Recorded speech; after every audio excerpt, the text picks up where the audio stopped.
So mga tol, natatandaan po natin na natalo po ang ating pambatong Unified WBA at IBF Super Bantamweight World Champion Marlon Tapales na ginanap sa Ariake Arena, Tokyo, Japan noong December 26, kung saan siya tinalo sa halimaw ng Japan The Monster na Naoya Inoue by round 10 technical knockout.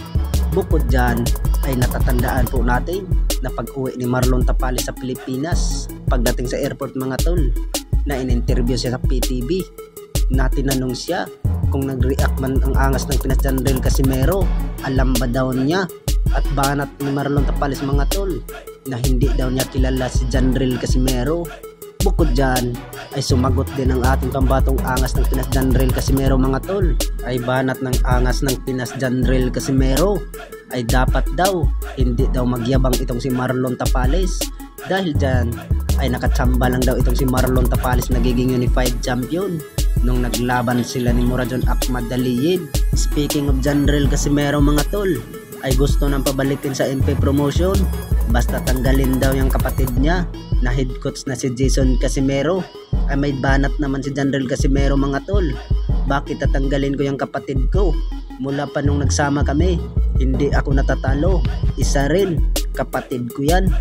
Bukod dyan ay totoo namang mga sinasabi ng angas ng Pinas Janril Casimero, ay payo po ng karamihan mga tol na hindi daw dapat tanggalin ang kanyang kapatid na si Jason Casimero, o kilalang sa social media ng Kuya Lods. Bukod dyan ay dagdag pa po ng karamihan na hindi daw dapat tanggalin itong kanyang kapatid na si Jason Casimero o Kuya Lods.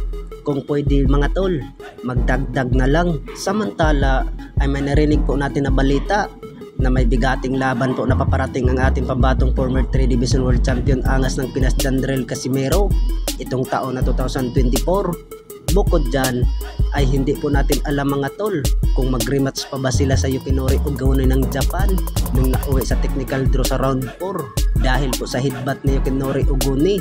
Bukod dyan ay narinig pa nga natin dyan mga tol, nagaganapin sa Okada Manila ang Janril Casimero versus Yukinori Ugone itong taon na 2024, pero hindi po natin alam mga tol kung yan ba talaga ang matutuloy ng laban sa angas ng Pinas.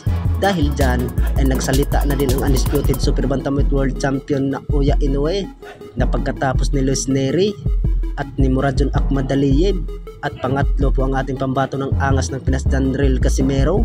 Bukod dyan, dahil po ay uunahin ni Naoya Inoue ang mandatory sa WBC na pambato ng Mexico ng 2 Division World Champion Luis Nery, at pangalawa mga tol ang mandatory sa WBE na si Murajon Ahmad Aliyev, at voluntary defense sa angas ng Pinas Janril Casimero, pangatlo pong laban kay Naoya Inoue. Samantala ay marami ding nagsabi na ang makakatalo lang daw ni Naoya Inoue mga tol ang pambato natin ng angas ng Pinas Janril Casimero dahil ay may lakas daw ito.